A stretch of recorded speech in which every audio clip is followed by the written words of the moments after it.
So the Microsofts, the Googles, the whatevers. And these are more susceptible to layoffs. And these are also working on projects that are not directly generating revenue.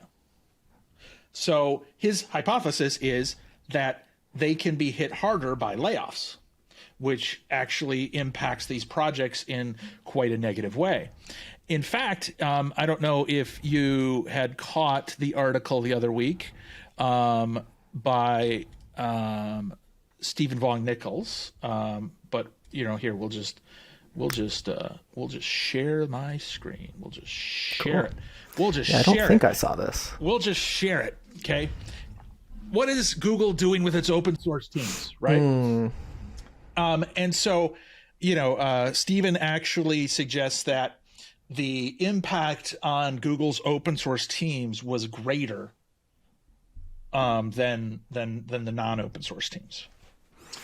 Now, again, I don't know if that is true or not. Okay, but it could just be that there are so many open source people, it looks more proportionate. It's maybe proportionate to the rest of the layoffs. I'm not sure. I haven't done analysis. I don't know if you can, right? I mean, this is probably a little bit anecdotal, but the idea here is, hey, layoffs happening. And, a lot of these open source program offices, these open source places are getting hit. And I can tell you that every big company that I've ever worked with, it is a very standard thought process when it comes to layoffs. And that is, A, we're going to look for the nonprofit centers first, right? So if you are not directly tied to revenue, you're at the top of the list. Yeah. Now that means marketing, that means, potentially like admin, recruiting, those types of functions. But is open source falling into those functions now? Probably, right?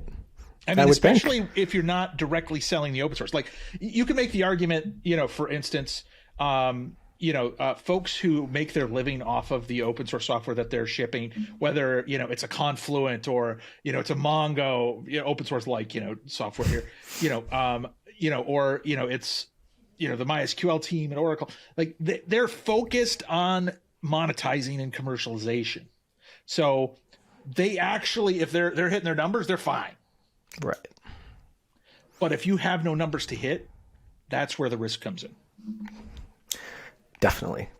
And I think, it's really sad to see. But I think whether or not, the exact numbers here about the claim at Google is true or not, which, we don't have the numbers. It's hard for us to say. That reasoning makes a lot of sense to me, and I would expect to see layoffs in these sectors if it's not, or these teams in organizations, which is bad for open source, surely. But I think that the open source companies are like, and the ones that I said that, hey, they are for profit, they are not insulated from this as well. So obviously, GitLab, right? Stalwart of the open source. Love GitLab. Because who are they trying to sell to? They are trying to sell to these companies who are also laying people off and spending less money, and budgets are tightening, and it just, it affects everyone. Everyone. Yeah. And I mean, they're not the only ones. We last couple of weeks we saw Ivan, lay off 1 out of 5, people. GitHub. That's a pretty big hit, right? 1 out of 5.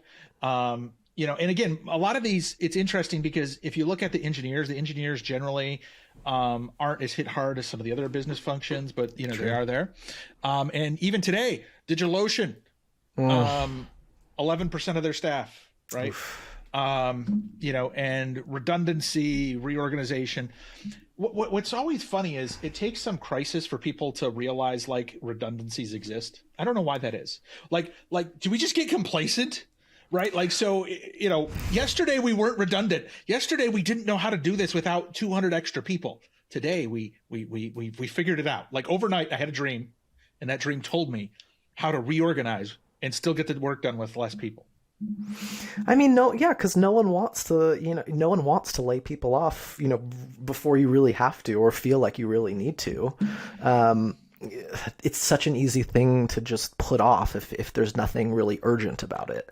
And I think that's, a thing with a lot of just running running businesses is that you're responding to a lot of, what's urgent and what like must be done.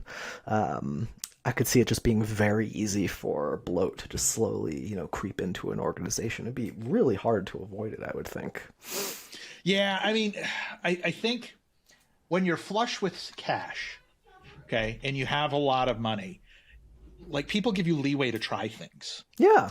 And let's be honest, when new management shuffles in, and right now the tenure at a lot of tech companies is less than 2 years, right? It's not unheard of to have high, levels of turnover.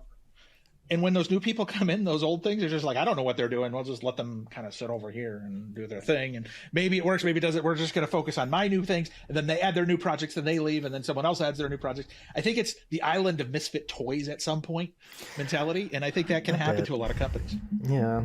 And I mean, similar to like, this is why private equity, or one of the reasons private equity can exist is like, there's just a lot of bloat in a lot of different companies. Oh yeah. And come in and just shoot. You just come in and chop off half of it. Like suddenly that company, on paper is a lot more profitable and a lot more efficient, but there's a lot of people casualties to that, which is very sad to see, and are kind of the victims in that. Yes. So I do not want to sound like the cruel-hearted bastard. I am not a cruel-hearted bastard.